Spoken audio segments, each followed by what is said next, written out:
Which one is the best? That's what we want to know. Look how many jobs there are for security compliance. 300,000, over 300,000 jobs. So what I've noticed is this.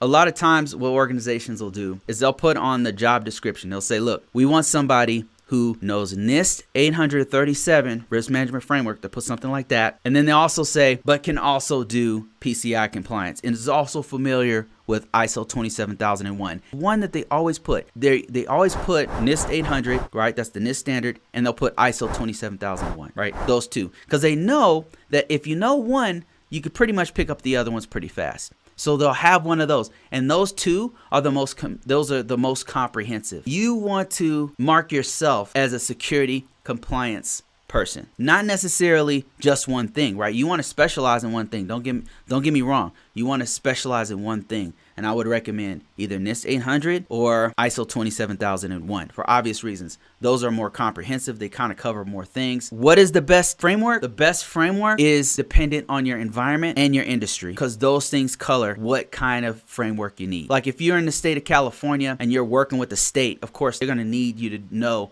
CCPA. Which framework is the best depends on the industry and the environment.